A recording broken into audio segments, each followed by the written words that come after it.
Praise God. Gandang hapon po sa lahat, matagainidang. So, napakabuti mo ng Diyos. So, bago po ako i-start, maraming paktaan sa inyo sa sarili ko. Ako po si Kuya Andy, taga-Binyan, Laguna. Bago po ako nakakilala sa Panginoon, amen, ako po yung buhay sa kasalanan. Dati po akong babaero. Totoo po yun. Alam niyo po, sa totoo mga kapatid, mga kaibigan, hindi po nakakahiya aminin ang kasalanan.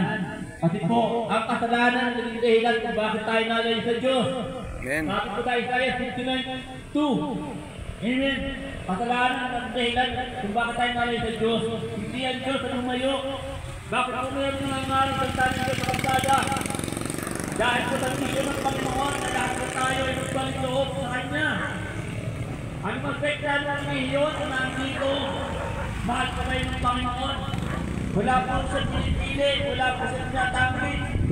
Ipinapangaral po sa tanong Diyos para lahat po tayo magkaroon malalim na relasyon sa Panginoon. Amen. Lord God, alam niyo po, bago ako nakakilala sa Panginoon, grabe po ang ginagawa ko sa buhay ko, sa pamilya ko. Pero kung hindi niyayaman ang Panginoon, na ako po yung patuloy sa kasalanan.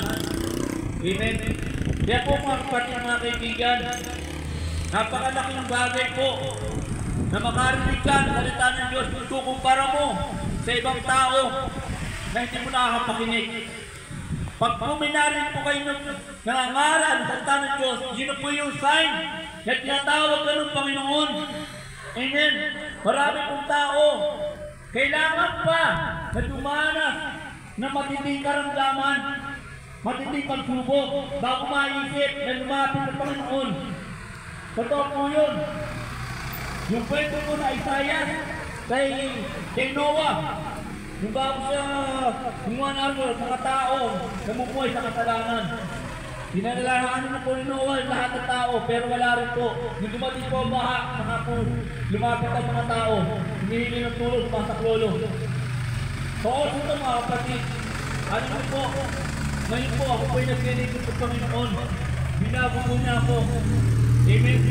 Nahahawal ko ng 5 taon ko na ginagawa, pag-ibang sinisip, sa Batangas, sa Cavite, sa Maynila, sa Laguna. Yun po naging purpose ng buhay ko. Naka-uniform po ako ng angkas. Dapat po naghahanap buhay po ako. Pero natinumuna ko ang Panginoon pag meron lawain. Amen. Bakit po? Dahil inuna rin ako ng Panginoon. Tinawag na ako. Binago na ako. Ano din po? Meron lang po ng verse. Mapapasahin o babanggit sa inyo. Amen. Sa John 10:10.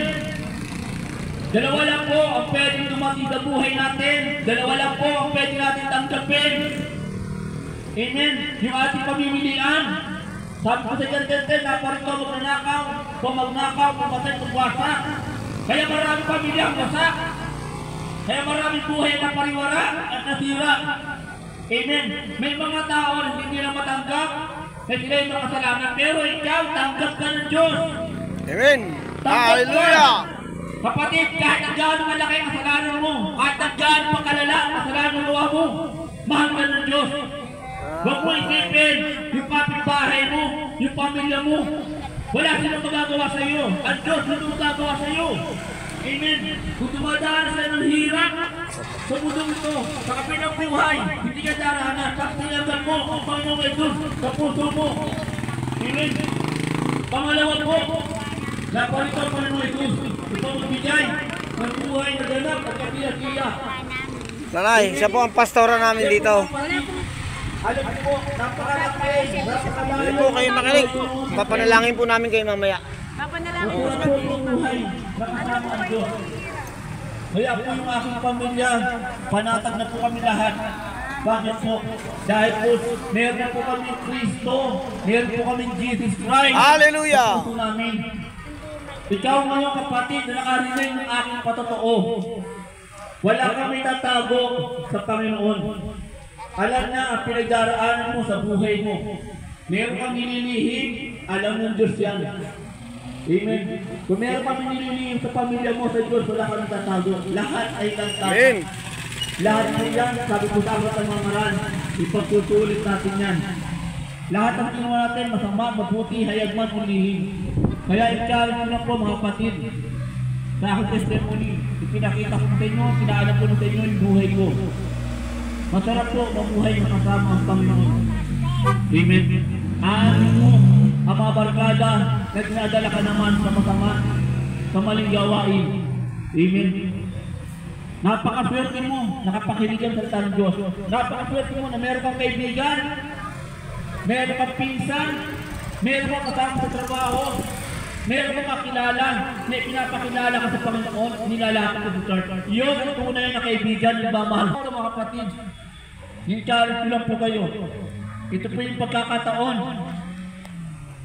na pinapadama sa iyo ng Diyos. Matagal na.